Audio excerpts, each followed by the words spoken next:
himself to be an absolute champion of civil rights and civil liberties. He's also in the Judiciary Committee, which is where many, many, many, many, many of our bills go. I've just been so incredibly happy to start a relationship working with the ACLU and Senator Manning. So give a warm welcome for Senator James Manning. Thank you so much. I've been giving a lot of speeches today, so my wife tells me I talk too much, so I'll be straight to the point. A lot of things are moving very rapidly in our nation. You know, we know about the dysfunction that's going on in D.C., all the implications that could eventually come to our state and negatively impact everybody. Because when you do injustice to one, it's an injustice to all. What we have here is a day that we all can stand up and be united in saying that we're not going to take this. It's wrong, it's unethical, and it's unacceptable in today's environment in our society today. We have to stand up and say that if you do harm to one just because they may look different or just because they may worship in a different religion, right. If we don't stand up and support them, guess who's next? Right. We're all next. Right. But it's not going to happen here in Oregon because we're here. You're here. We're going to make sure that we're doing the right thing for everybody, because when you have to embrace diversity, all the talents, all the foods, yeah, you gotta love that if you don't love anything else, you know.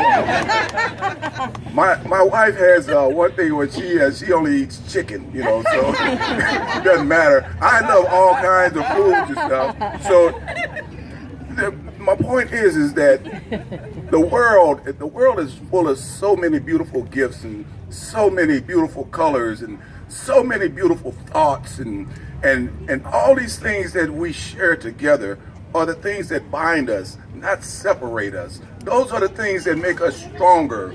Those are the things that we stand up and fight for each other. I served 24 years in the United States Army, and the reason I served in the Army was so that I can protect everybody's civil liberties, everyone's constitutional rights.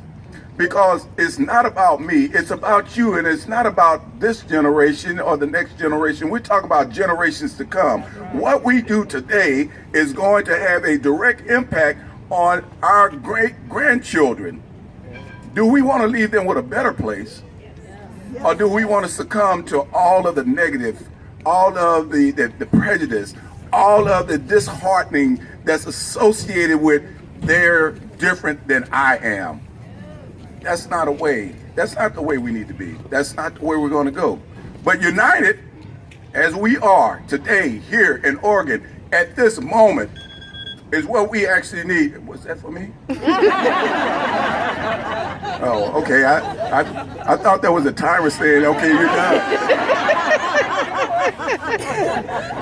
I've had that happen to me a couple of times before, too. I want to take this time, and it was mentioned, I'm fortunate enough to be assigned to the Judiciary Committee, where there are a lot of issues and stuff that's going to really impact the lives of all Oregonians. I take this job very, very serious, and I make phone calls. I call back. I talk to real people. I'll call you up and ask you, what do you think about this bill? Or better yet, come over to my office, because that's your office. You just allowing me to sit in that office, and I want to thank you for this opportunity to serve you. It's not my office. No one in this building owns anything. This belongs to the people of Oregon, every one of you. And the people that you have elected or appointed to come here represent you, not themselves. It's not about me, it's about what I can do to improve the lives of all Oregonians. From the little bitty baby all the way to what, the biggest basketball star. I want to thank you again for this opportunity to come out here and talk a little bit with you. If I have another opportunity, I do a lot of listening sessions, because I want to know what you are expecting out of your legislator. I need to know from you personally. I'm not a big fan. I don't have anything against corporations, but I'm not a corporate fan. Okay? I am a people's person, so every decision that I make, there's a face in front of my decision. I take it very seriously, and I want to thank you again for this opportunity to serve you here in the Oregon State Senate. Thank you.